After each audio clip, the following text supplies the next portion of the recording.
नमस्कार छात्रों, मैं doctor Ashish Shukla, associate professor, department of geography, BSR government arts college, मुखातिब हूँ एमए फाइनल के उन छात्रों के साथ जिन्होंने अर्बन ज्योग्राफी का पेपर ऑप्ट किया हुआ है। छात्रों, हम पूर्व के वीडियो में क्रमशः सिलेबस के अनुसार नगरों की उत्पत्ति और विकास के क्रम में चर्चा कर रहे थे। बीच में थोड़ा अंतराल आया, पंचायत ड्यूटी में मैं व्यस्त था।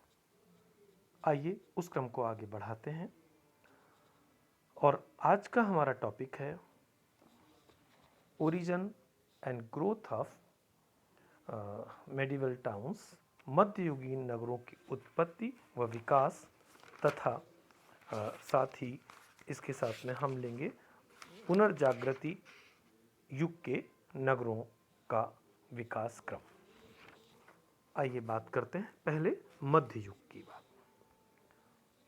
विश्व में मध्य युग का समय लगभग 1000 वर्ष का माना जाता है, जो रोमन साम्राज्य के पतन के बाद 5वीं शताब्दी से शुरू हुआ और कस्तुनतुनिया के पतन के समय लगभग 15वीं शताब्दी में इसका अंत हुआ। इसके पूर्वार्ध काल को 450 ईस्वी से 1000 ईस्वी तक का प्रायः अंध युग या डार्क एज का पीरियड कहते हैं, क्योंकि इसी काल में रोम साम्राज्य के पतन के कारण अराजकता का बोलबाला हो गया था। यूरोप में 450 ईस्वी से 1000 ईस्वी तक के समय को अंध युग तथा 1000 ईस्वी से 1500 ईस्वी तक के काल को मध्य युग का नाम दिया गया है। दक्षिणी यूरोप में अफ्रीका की बर्बर जातियों ने अनेक उत्पात मचाए और नगरों को नष्ट कर दिया। यूरोप के अन्य भागों में भी सामंतशाही के प्रभावों के कारण देश टूटते जा रहे थे, जिससे यहाँ पर कोई सशक्त देश नहीं बन पाया और पूर्वी यूरोप में भी लगभग 700 वर्षों तक ईसाई और तुर्क आपस में धर्म युद्ध के कारण इनका समय निकला और इस क्रम में यूरोप और एशिया के संबंध टूट गए और व्यापार छिन्न भिन्न हो गया। इस लंबे सुरक्षित युग में इटली को छोड़कर अन्यत्र लगभग सभी स्थलों पर नगरीय जीवन समाप्त हो गया था। भूमध्य सागर में बसे नगरों को भी इस समय भारी धक्का लगा और वे उजड़ने लगे। यूरोप व उसके समीपवर्ती भागों में जहां एक ओर अशांत वातावरण ने पहले से बसी हुई बस्तियों को उजाड़ने में मदद की, वहीं दूसरी ओर लोगों ने सुरक्षित वातावरण वाले स्थलों की पहचान करके नई बस्तियों को बसाने का प्रयास भी किया। अफ्रीका में टिम्बकटू, कानो, मोबांसा, ट्यूनिस, काहिरा नगरों का विकास हुआ। इसी समय अरब प्रायद्वीप में बगदाद नगर की उत्पत्ति हुई। यह मुस्लिम शासकों की राजधानी के रूप में विकसित हुआ। इसकी जनसंख्या लगभग 5 लाख तक पहुंच गई थी। 800 ईस्वी तक मक्का नगर भी 1 लाख जनसंख्या वाला नगर बन गया था। चीन में तांग वंश के शासन के समय चांगआन, वर्तमान वियतनाम के उत्तरी भाग में हनोई और नेपाल में काठमांडू की स्थापना भी इसी काल की देन है। पूर्वी यूरोप में यूनानी उपनिवेश का नगरों के विकास पर प्रभाव पड़ा। यहाँ कीव, रोस्तोव और नोवोग्राड नगरों की स्थापना हुई।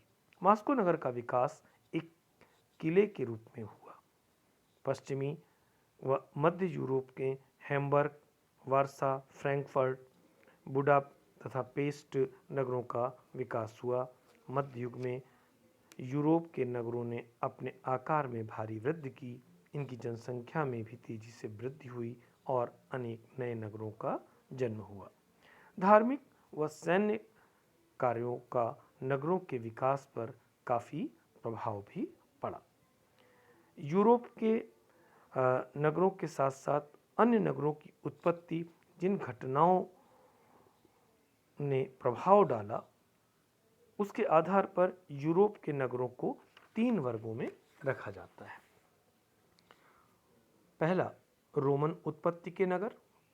ये नगर जो पूरे अंध युग में भी अपना अस्तित्व बनाए रख सके, इसके साथ साथ जो नगर साम्राज्य के पतन के साथ उजड़ गए थे, लेकिन अपने मूल बसाव स्थानों पर फिर से इस समय बस गए। किलों के रूप में विकसित नगर। ये नगर सैनिक किलों के रूप में बसाए गए।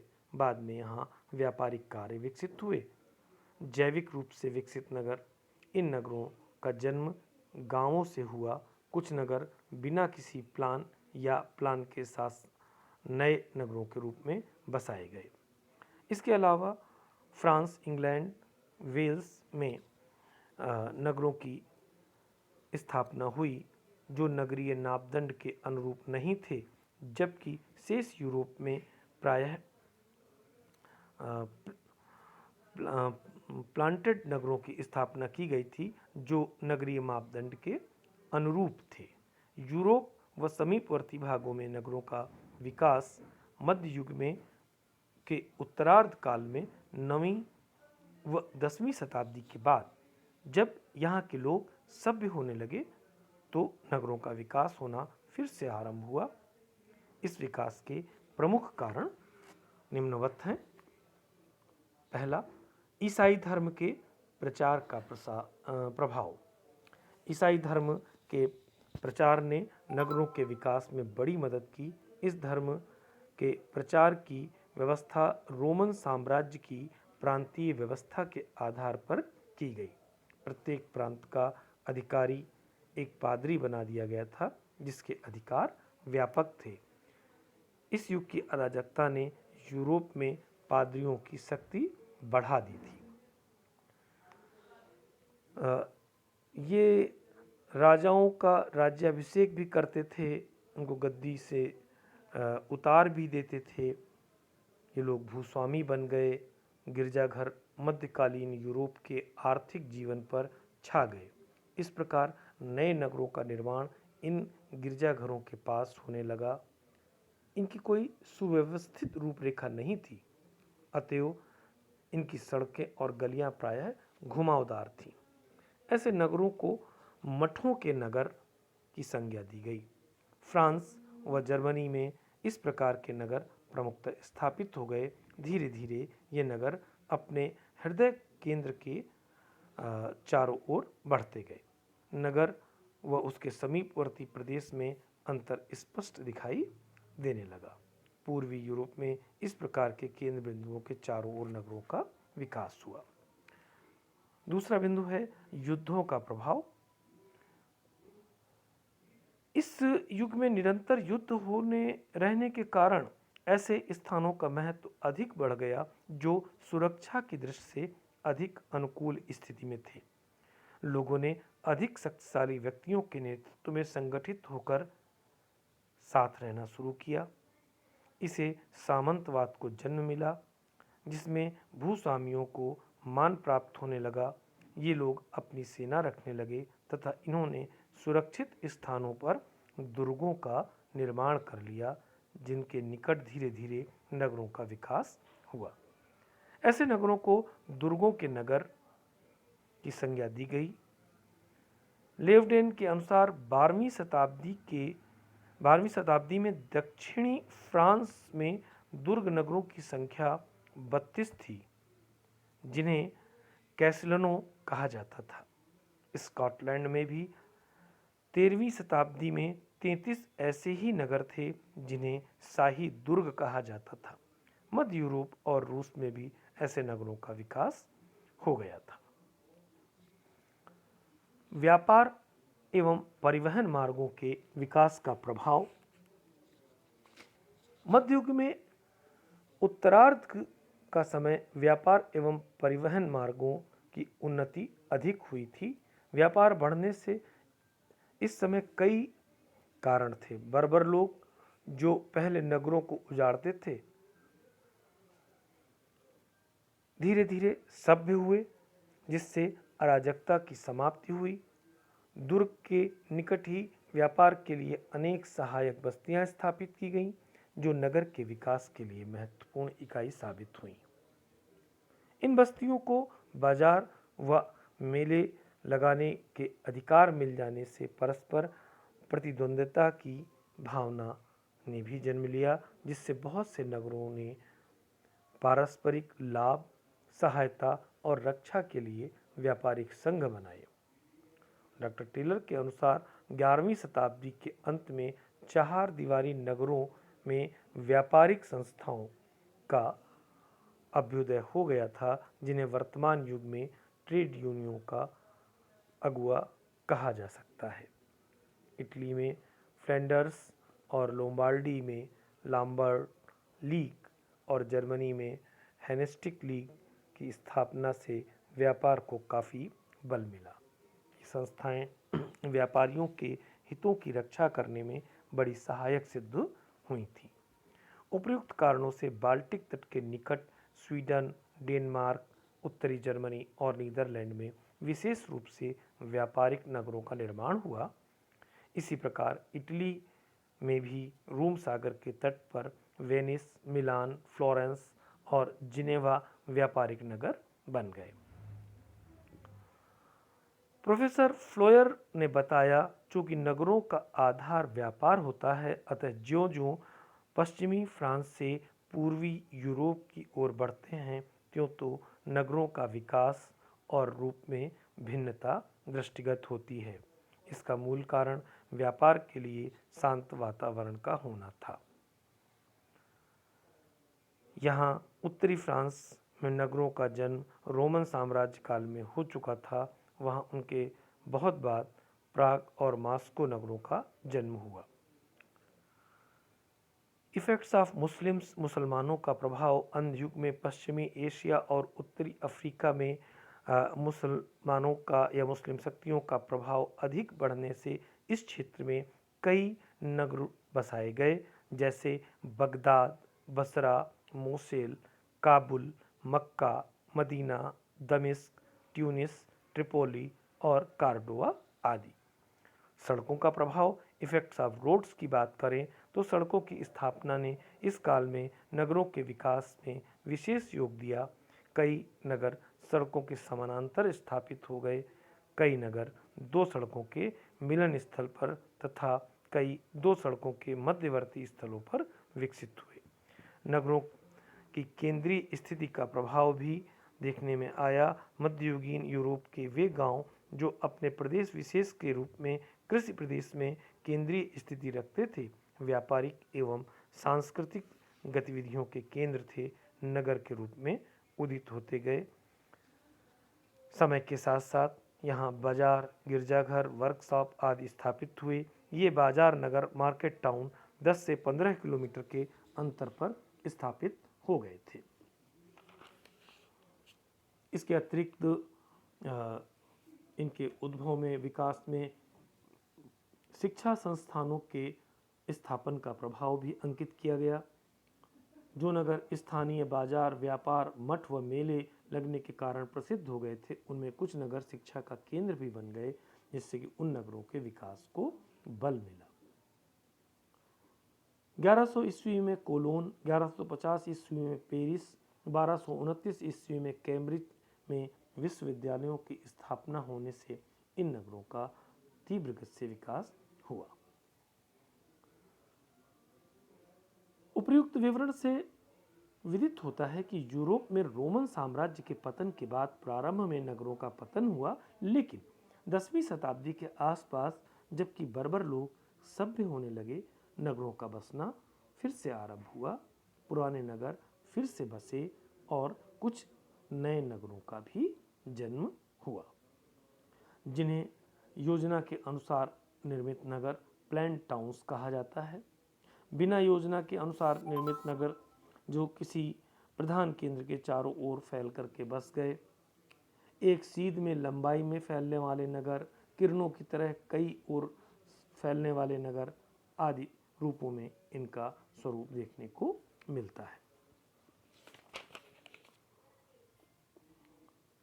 विश्व के विभिन्न क्षेत्रों में इस काल के जो विकसित नगर स्वरूप मिलते हैं, उनमें दक्षिणी अमेरिका के उत्तरी व उत्तरी पश्चिमी भाग में भी नगरों का विकास हुआ।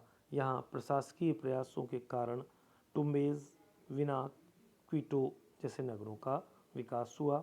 अफ्रीका, एशिया व यूरोपीय रूस में भी नगरों का तेजी से विकास हुआ। चीन में संघाई नगर का जन्म 1264 ईस्वी में हुआ और हांगचाओ व पेकिंग दोनों नगरों का विकास भी इसी समय हुआ। 15वीं शताब्दी में पेकिंग, जिसका जन्म 723 ईस्वी में हुआ था, विश्व का विशालतम नगर बन गया। मास्को अंध युग में एक छोटी बस्ती के रूप में था, लेकिन 1328 में यह रूस की राजधानी बन गया था। 16वीं शताब्दी में टोक्यो का एक दुर्ग नगर के रूप में विकास हुआ। हिरोशिमा नगर भी इस समय अस्तित्व में आया। मध्यकाल तक ये दोनों नगर अत्यंत छोटे थे। इस प्रकार मध्यकाल में विकसित अनेक नगर आज भी विश्व के मानचित्र पर दिखाई देते हैं। भारत में मध्यकाल महाराजा हर्षवर्धन के साम्राज्य के पतन के बाद 647 ईस्वी से प्रारंभ होता है। हर्षवर्धन की मृत्यु के बाद देश में कोई ऐसी केंद्रीय शक्ति नहीं बनी जो देश की एकता को बनाए रखती। इस समय देश में राजपूत राजाओं के हाथ में था, जिन्होंने मुगल शासन की स्थापना के समय 1206 ईस्वी तक देश पर शासन किया। इस काल में देश राजपूत राजाओं द्वारा छोटे छोटे टुकड़ों में बांट दिया गया था। ये लोग प्रायः आपस में युद्धरत रहे। देश की आर्थिक दशा काफ़ी खराब हो गई थी। इन कारणों से नगरों के विकास को बल नहीं मिल पाया। युद्ध और विनाश के कारण लोग के आने जाने में रुकावट आई। फौजों को कूच और डाकुओं द्वारा लूटपाट की घटनाएं आए दिन होने लगीं। इसके फलस्वरूप नगरों की अवनति शुरू हुई और उनका आकार छोटा हो गया।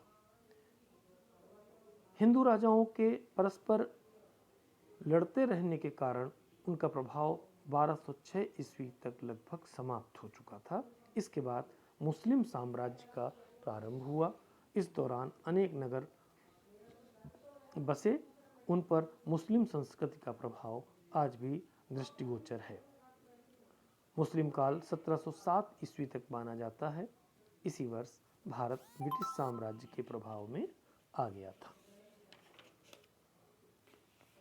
तो इस आधार पर जो स्वरूप बना मध्यकाल के नगरों का जो अभ्युदय, विकास और इन पर प्रभाव डालने वाले जो कारक हैं, कारकों पर चर्चा करें तो मध्यकाल के नगरों के विकास पर निम्न कारकों का प्रभाव दिखाई पड़ता है।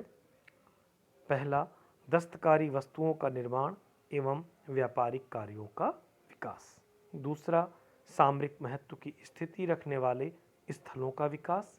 तीसरा, मस्जिद, पार्क, बाग, सराय आदि की उपस्थिति का प्रभाव तथा चौथा, प्रशासकीय एवं शैक्षणिक संस्थाओं की स्थापना का प्रभाव। तो यह स्वरूप था मध्य युग के दौरान विश्व के विभिन्न भागों में व भारत में विकसित नगरों के स्वरूपों का। परीक्षा प्रयोगी दृष्टि से आप इसका अध्ययन करें और मानचित्र पर इनकी स्थिति सुनिश्चित करने का अभ्यास करें। अगले वीडियो में हम बात करते हैं इसके दूसरे भाग पर, जो पुनर्जागृति काल के नगरों के संदर्भ से संबंधित है। धन्यवाद।